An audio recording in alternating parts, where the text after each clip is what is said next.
I really like the episode one. I think that a lot of West African Muslims outside of Senegal even are going to be able to relate. So recently, I was preparing a pitch deck for a film, and I couldn't find like really good images, of Muslims, like African Muslim women in hijab. So I started digging into Senegalese television, and I found this series on YouTube called Salma. Now, this was probably about a week ago or something like that. And since then, since I stumbled on the series, I haven't stopped thinking about it. So I thought, you know what? I am going to watch this series. And I figured that, oh, okay, maybe someone else, maybe you would be interested in seeing a review. I'm not reviewing the film as a filmmaker, I'm reviewing it as an audience member. I really just, this is for me, is just me having fun, okay, and me relaxing basically, because I need something else to do apart from work. So right off the bat, where we meet this girl, Salma, we can already tell that, I mean, clearly it's about her, but she's the bad girl type. And she seems to be, a bad girl who's having kind of like a crisis of faith. She's trying to find her way back on, to the right path, if I can call it that, which would explain the scene with the driver, the mysterious driver who comes across as a bit, mystical.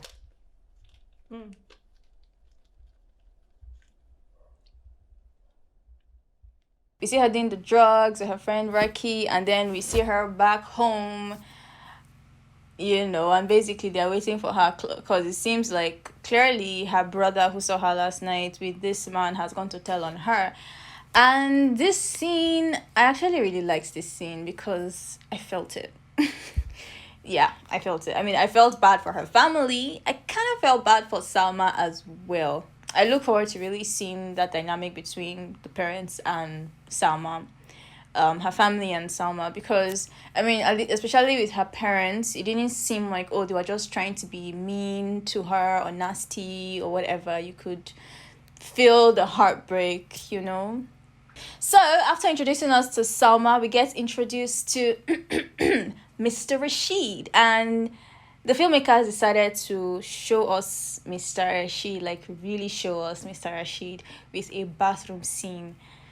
I mean, he's facing away from the camera. You know how they do it now, a little mystery before they show you the person's face. There wasn't really much mystery shot, just a man standing in the bathroom. And then we got into his office where there's this lady, giving him the looks. So, like, okay. So, is this like the hottest guy in Senegal or in Dakar or something? He's probably not, I'm just saying.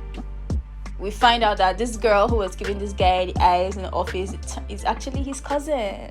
Ooh. And yeah, just a heads up, right? For the non-Muslims who might be watching this thing, Islam allows you to marry your cousin. So, yeah. His cousin giving him the ugly eyes shouldn't be too weird. And then, of course, to remind us that us Africans, we are, especially West Africans, we are pretty much the same. Something that a lot of Yoruba people are going to relate to, especially Yoruba people who love African magic Yoruba.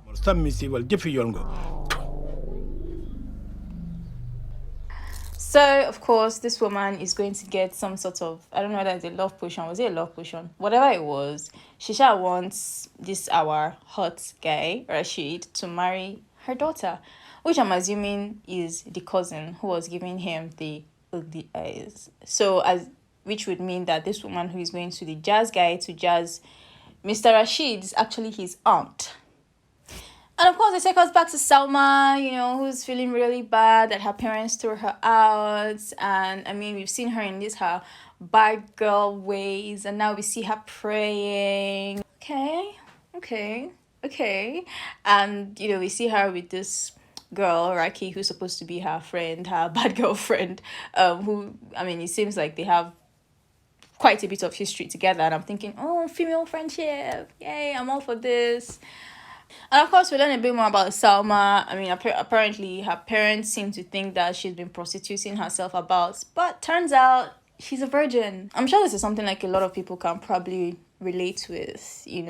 People assume you're like the bad chick because of the way you dress and, the places they see you, but you are really just an innocent down there who likes, bad things. Can you relate? I don't know. And also all of this, Salma saying her prayers. Guess what she does next?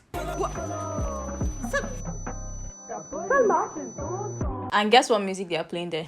Nigerian music, of course. But I mean, one question I find pretty interesting that this series seems to be posing to us is, can you be a bad girl and a good Muslim at the same time? Can you?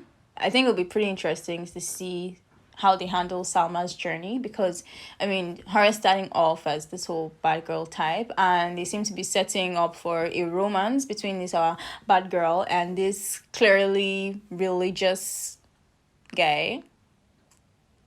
So I'm guessing that it will be through him that she will find her way again, which should be interesting to see. At this point, with the whole intercutting they are doing between Salma and Rasheed, we know, guys, as this thing goes, or as these things go, we know that two of them are going to meet. The question now is, how are they going to meet? And as if to answer this question already, they start intercutting between Rasheed in his car, Salma at the club, and of course, what is Rasheed doing in his car? He's listening to Quran as he's driving back home. And what's that trying to tell us? This our guy is a he doesn't joke with his deen, guys. Okay, ticking the boxes.